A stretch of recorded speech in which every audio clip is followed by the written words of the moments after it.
edhe fizike, për arsye se ban tumër me veten e saj, dhe ka akse njerëz të pa shpirt. Sa akse njerëz që s'kan familje. Këta janë njerëz pa familje, pa shpirt, pa kulturun, pa edukun, pa din, pa iman, se s'kan edhe fe, s'kan as njerëzillak. Sepse ti kur e sulmon Resulin ose Behar Mjekiqi ose diken, di që ky ka një familje, e ka një rreth. Dhe për këtë arsye këtu jemi prekun dhe këtu jemi mërzitur për shkak nanës, jo për shkak temi personal, as shkak familjes, sepse s'kemi bë kur gjë.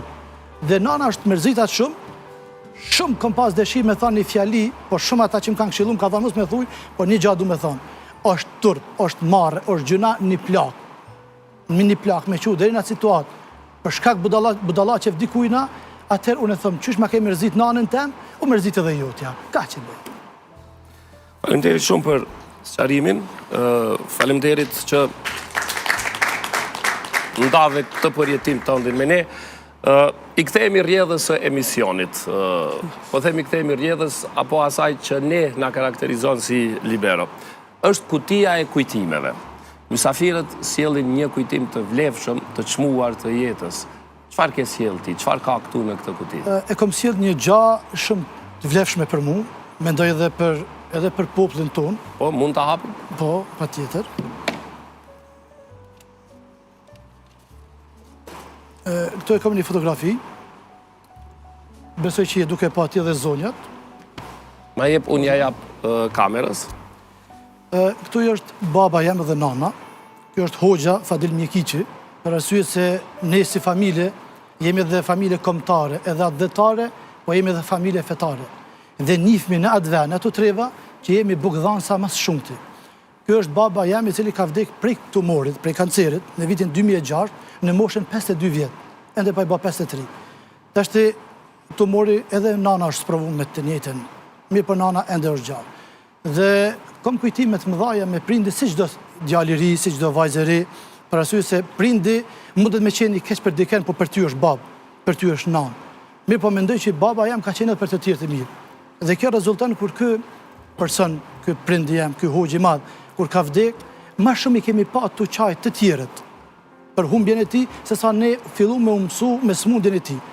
Dhe ajo lloga e tij ose slogani i tij në jetë ka qenë: mëso, lexo, edukohu, respekto tjetrin, nderu veten, e ndero tjetrin. Dhe ne jemi rrit me këtë karakter. Jemi rrit me këtë kulturë. Për atë arsye, këtë familja jemi të shkolluar. Vllai i madh është magjistër i matematikës, një tjetër është vllai masmeje që edhe është asamble komunale, edhe është i shkolluar. Vllai tjetër është policë ushtarak në FSK, ka disa grada, tash mos t'ia them se muj me gabu, e mos pja dhënë gradë më të vogël se më të madhe. Dhe jemi si familje e konsideruar, jemi familje e respektuar, besoj, këtë janë respekti i babes tonë, i punës tij, i respekti tij ndaj njerëzve, po dhe tjetërit që kanë respektuar. Dhe shumë krenona me ta se kam pas babë. Dhe jo veç baba ka qenë njëri i popullit, ka qenë njëri i xhamatit, ka qenë njëri i ushtrisë, me ushtrisë shqiptare të Kosovës, dhe ka qenë njëri shumë i hapun, por fatkeqësi. Nga profesionet që tregove për vëllezërit, asnjëri nuk ishte hoxh. I bie që ti ke shku rrugës së tij. Ka ndiku ai apo? Po edhe vllaznia e babes, axhallart nuk kanë asnjë hoxh, veç ky është hoxh. Kështu që kemi shumë kanë. Ka një. Mendoj që punën e hoxhollakut ne si Mjekiq, si familje jemi familje madhe, domethënë unë baba, ka qenë Mullaj Shrefi, Mullaj Etullahi, ka qenë Haxhi Ferizi, besoj që haxhia i 4 në Kosovë që ka shkuar në haxh në atë kohë me kal, ka qenë një prej Mjekiqve. Kur të qojmë kanën kombëtare dhe kanën adhetare, besoj që këta e din edhe ushtria shqiptare e Kosovës, edhe shoqatat e dalën nga lufta, kur është bërë organizimi gjithë kombëtar popullor në Kosovë, Mjekiqët e kanë vendin e parë, sepse janë 185 ushtarë, edhe Grabovci, edhe Shqipitulla, të cilët e kanë nga një komandant. Edhe është Izet Mjekiqi, edhe Fehmi Mjekiqi. Ku të ta kishte edhe babë, edhe 2 djem luftë. Kishte familje komplet, dhe mendoj që kontributi tyne ka qenë kontributi madh.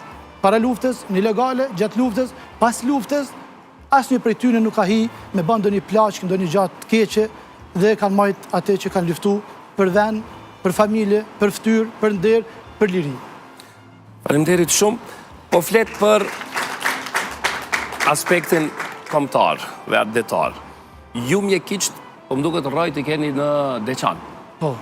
Dhe në Deçan nuk kemi komentuar me ju, apo edhe ju nuk keni komentuar shumë zhvillime, prandaj janë mbledhur disa tema që dua ti konsumojmë së bashku. Pikërisht në Deçan është bërë një lëvizje, e njohur si lëvizja e Deçanit, e cila, po them unë, kërkon kthimin tek feja e të parëve. Ndërkohë ju flisni për disa breza që jeni tek aspekti fetar, përveç atij kombëtar si mjekiç. Si i ke pat ti, si e shet ti këtë lëvizjen e bashkëpatriotëve tu Deçanit? Nëse më lejohet, shkurtimisht them disa gjana, të tërheq disa paralele. Lëvizja e Deçanit s'ka lidhje me Deçan. Deçani edhe rrafshi Dugaxhinit që ne kemi përardhën prej atij, e kanë burnin, e kanë besën, janë adhetar, janë kombëtar, e kanë kullën, jo od, kanë kull, dhe kulla është disa katëshe. Dhe kur të fut në shtëpi ose në fshatin e tij